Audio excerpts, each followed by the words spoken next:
Hey everyone, so today I'm going to teach you how to create 3 Easter themed cakes on a level from easy to hard. This is something fun especially for kids or to practice your creativity if you're bored in the house or to even show off for your family event. So the first cake we're going to do is an easy bunny cake. I would like to note that for this video, I purposely made all my cakes mini, but you can use whatever cake pan size you have available at your convenience. Before each tutorial, I will have a list up of all the supplies that you will need to create the cake. I try to use tools that I know most of you already have in your house to keep it nice and simple for you. So let's get started. For each cake, you will need some sort of flat surface to place the cake on. For me, I use a cake circle, but you can definitely use a plate or a sheet pan or just anything flat will be perfect. So the first thing you're going to want to do is take a butter knife and whatever frosting you have available, and you're going to frost the top of the circle cake. Next, you will try your best to find the middle of the circle and cut directly down the middle of it with any sharp knife that you have. Now you're going to want to take each half and push them together and just set that aside. Whatever surface you're working on, you're going to want to add a little bit of frosting to it and then place the cake on top. This is for the purpose of not having the cake slide around while you're working on it. So you're going to get your sharp knife back out and create a cut about 3/4 along the length of the cake, and you're just going to make a triangle cut that goes into the cake about halfway of its height. So you're going to be looking for something shaped like this. The big hump represents the body of the bunny, and the little hump represents the head of the bunny. Next, you're going to take your butter knife and then frost the whole outside of this cake. Now, you don't have to be perfect with it. You can put however much or however less frosting it is that you want because it's going to get covered.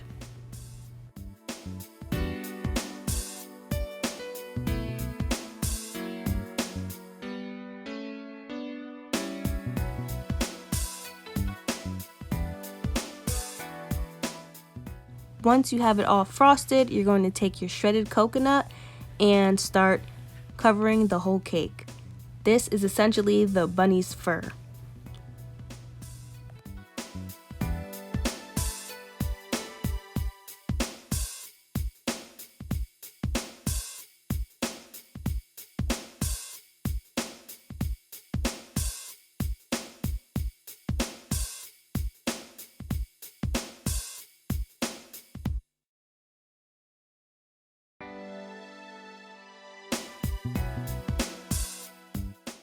Now, once you have the cake fully coated in shredded coconut, it's time to start creating the bunny ears. I have a ball of fondant, which I separated into 3 parts. I have 1 smaller size ball and then 2 other larger size balls. For the large size balls, those will be used for the ears. And what I'm doing is I'm simply pressing it flat into my hand into a large oval type shape. And then what I will do is pinch both the top and bottom end to try and create the ear shape. Now, if you don't have fondant, you can use marshmallows as shown in this picture. All you have to do is cut 1 marshmallow in half and either put pink sprinkles on the flat side, or you will see that I used pink food coloring, and you'll just paint the inside of the ear that color as I'm about to show you.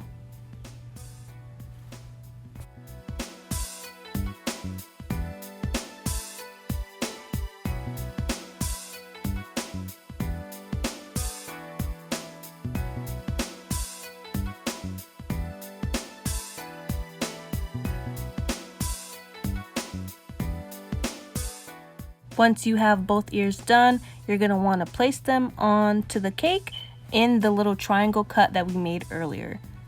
And you could place them however you want. Right now I'm just shaping it how I want. I want 1 ear folded over, so that's what I decided to do, but it's really up to your choice how you want it to be shown.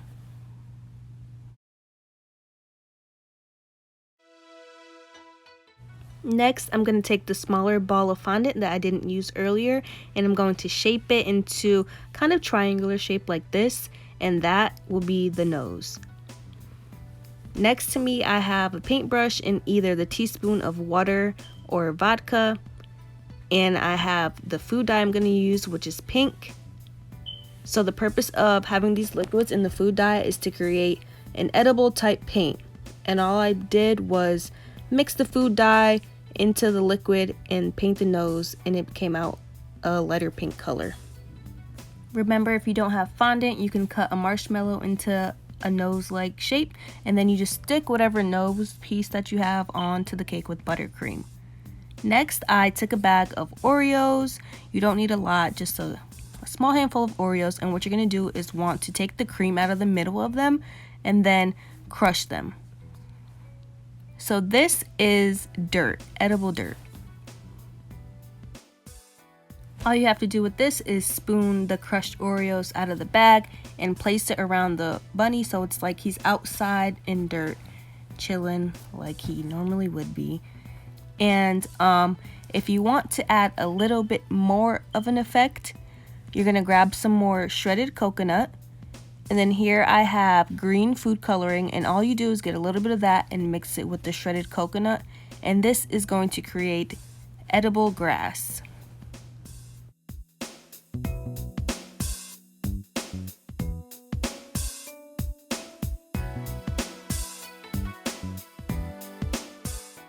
Now it's time to just finish up the cake. So what you can do is place the grass however much or however little that you want all around the cake. I just put little grass sprouts around, and after you put however much you want, you're gonna grab the jelly beans that you have and place it into the ground type area that we just created, and they look like little Easter eggs.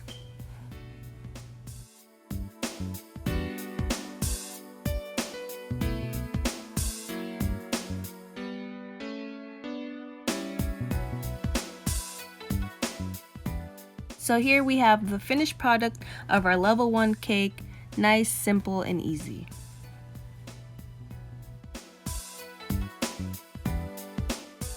Our next cake will be a speckled egg drip cake.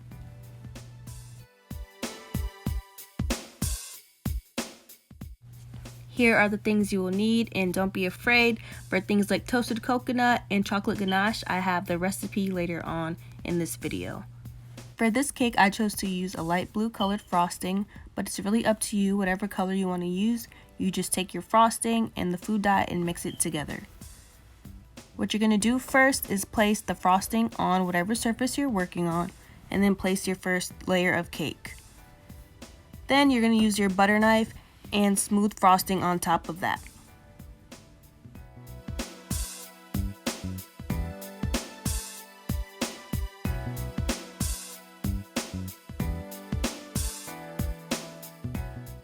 Repeat this process with the next layer of cake and then place your final layer on top.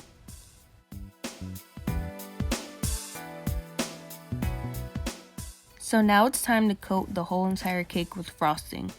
All you're going to do is just take some frosting and place it all around the cake.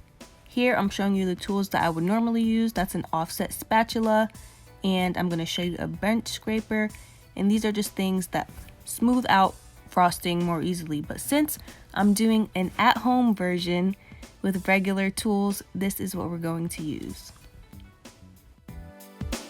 Just start coating the top and the sides of the cake with frosting and just keep going around until it is fully coated.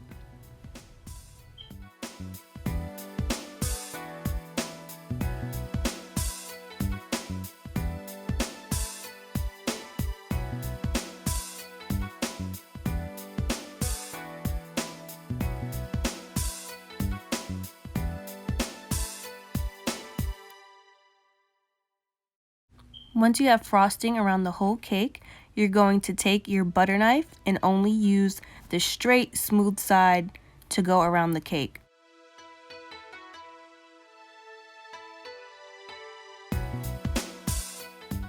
The goal of this is just to have a rounded, smooth cake, and if you see you need to add frosting in more spaces, you can do so.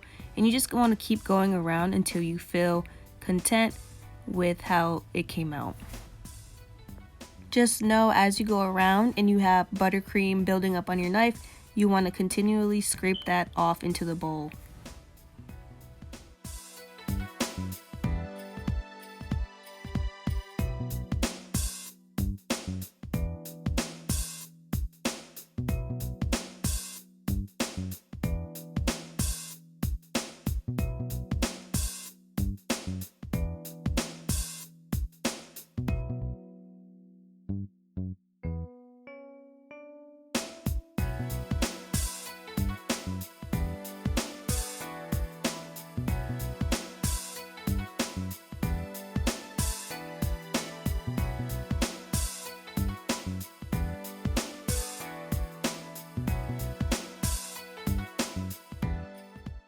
So like I said, you just keep going around until you're satisfied with the look, and then once you get the sides correct, you just still want to use that flat edge of the butter knife and try to flatten out the top of the cake.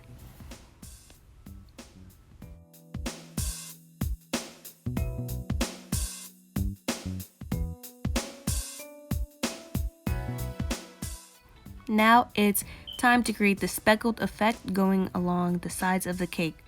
So this is where you're going to need the tablespoon of vodka or water, a paintbrush, and whatever food dye you chose. You're going to take your food dye and dip it in the liquid and mix it around. For this, you want your brush fully saturated and almost kind of dripping. For this step, I would advise you to put on gloves because you'll see later on in the video what happens if you don't. Actually, you can see it now. But anyways, I'm taking the wet paintbrush and then I'm just pressing it along my finger in a downward motion so that the food dye splatters on the sides of the cake as I keep turning it around.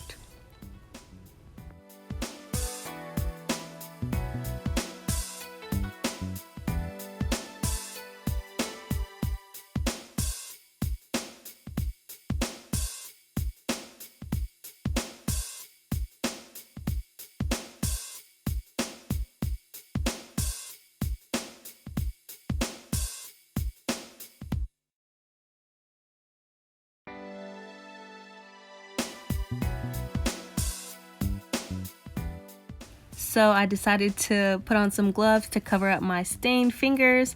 But after you have splattered the sides of your cake, you want to clean up your work surface. And now we're going to pull out our chocolate ganache. And here's the recipe on how to make it if you don't know already. So this is the type of consistency that you're looking for. You want it pretty runny, but the thing is you don't want to put hot melted chocolate on top of a cake. You kind of want to use room temperature. So what you're going to do is take a spoonful of the ganache, spread it over the top, and then as you get to the edges, you just want to push some towards the edge of the cake so that it falls over and creates the drip effect.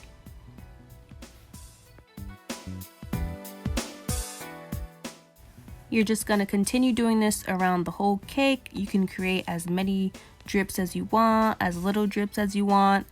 If you want the drips to be thicker, you can let it cool for a longer amount of time before you put the ganache on top. It's really your preference, and not all drip cakes will come out the same. The next thing I grabbed was my toasted coconut, and this is going to create a nest on top of the cake. So I'm just piling toasted coconut in the center of the cake, and then I'm going to take my finger and create an indent in the middle of that pile, and this is going to create the nest look. Next, I'm going to grab some jelly beans and just put those in the center of the nest, and these are the little eggs.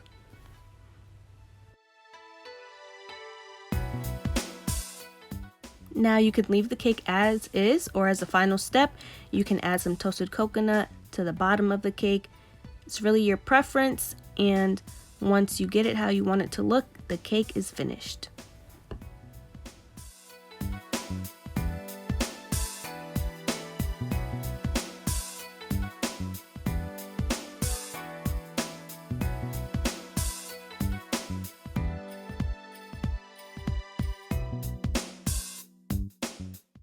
Last but not least, we have our fondant covered carrot cake.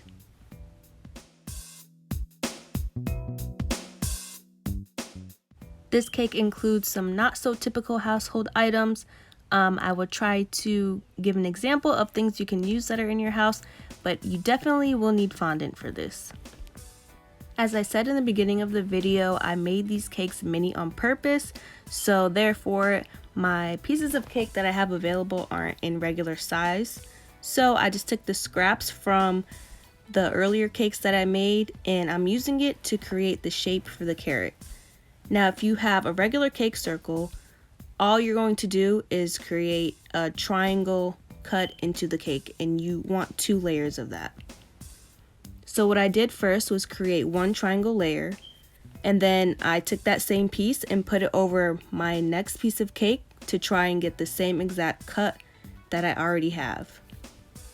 If you wanted to get really fancy and precise, you could always have a piece of paper that you trace over the cake to get really clean cut lines, but I'm just winging it and just creating a triangle shape that looks close enough to the size of a carrot. So what I'm doing here is I cut each layer that I had in half because I felt that if I just used those 2 layers, it would have been too thick. So I wanted it a little bit shorter. So as always, the first step will be to put some frosting on the bottom of whatever surface you're working on and then place that first layer of cake so that it doesn't slide around while you're working on it.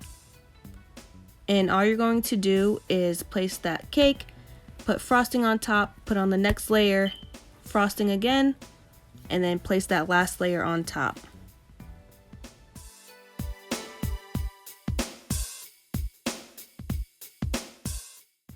The next step will be to create the rounded effect that a carrot has. So I'm just going around the edges of the cake that I have and kind of rounding it out. And as I'm going to the bottom of the cake, I'm pushing the knife underneath the cake more to create that rounded effect.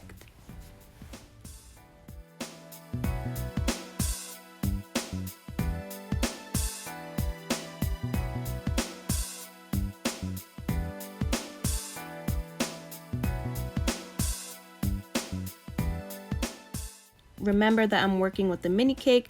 The bigger the cake you have, the easier it will be to make these cuts. After you finish shaping your cake, you're just going to want to try to remove any crumbs that are on your work surface. And then you are going to take the frosting you have and start frosting all around the cake. You can definitely use a butter knife for this. I chose to use an offset spatula just because the angle makes it easier to get around those rounded edges. But you can definitely still use a butter knife for this.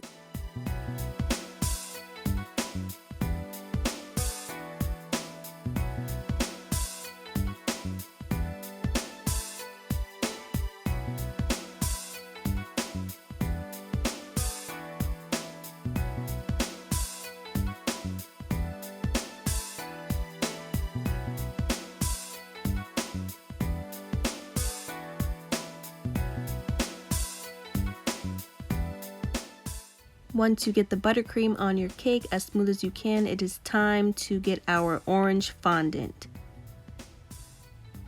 So what you're going to want to do is take your fondant, start rolling it out with a rolling pin. If your fondant is really sticky, you can always place some powdered sugar or cornstarch on your work surface so that it won't stick. After you rolled it out to your preferred thickness, you're just going to lift up the fondant and place it over the cake and smooth it out on top of the shape that you have.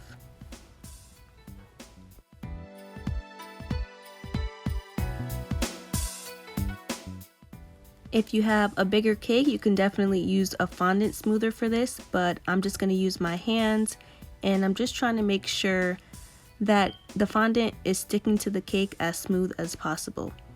And once I get it stuck to the cake how I want, I'm going to take my fondant blade and just go along the edge of the bottom of the cake and cut off the excess fondant. For this, you can definitely still use a sharp knife and the outcome will still be the same.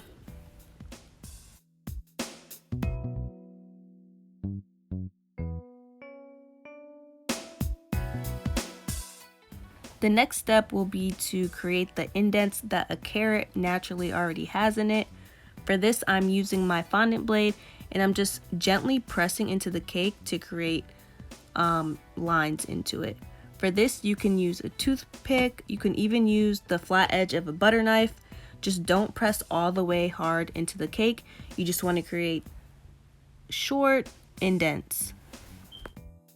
What we're going to do now is make some more edible paint to make the carrot look more realistic. So you're going to take your tablespoon of vodka or water and some orange food coloring, and you're going to mix that together and then just paint on top of the carrot.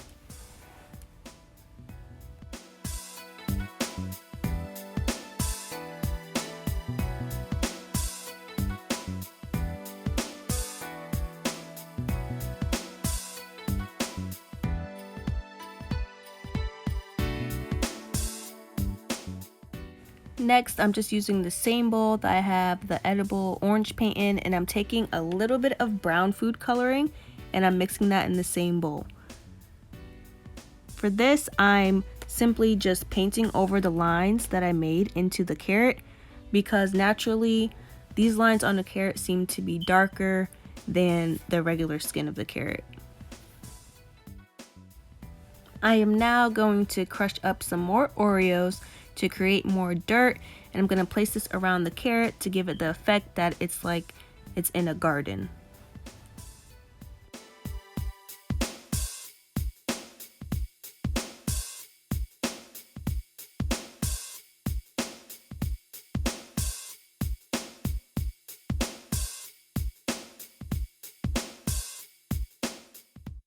Now I'm going to take my green fondant that I have and I'm going to roll it thin, and this will be used to create the leaves that are on top of a carrot naturally.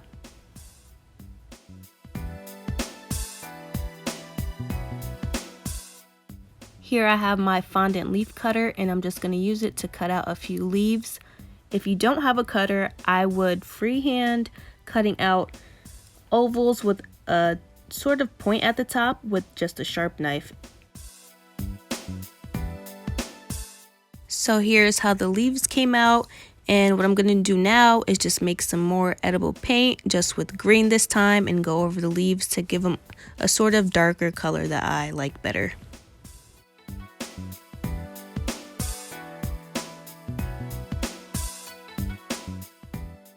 Next, I'm going to take the leaves that I created and kind of just bunch them up. So I'm just stacking them on top of each other towards the base of each of them. And I'm going to create a bunch to stick onto the top of the carrot. And after you finish attaching the leaves to the top of the carrot, the last cake is finished.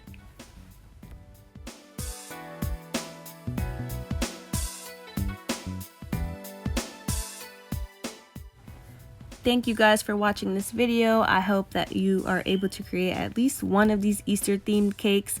Don't forget to like, comment, and subscribe, and follow me on Instagram at Cakes by Kayla.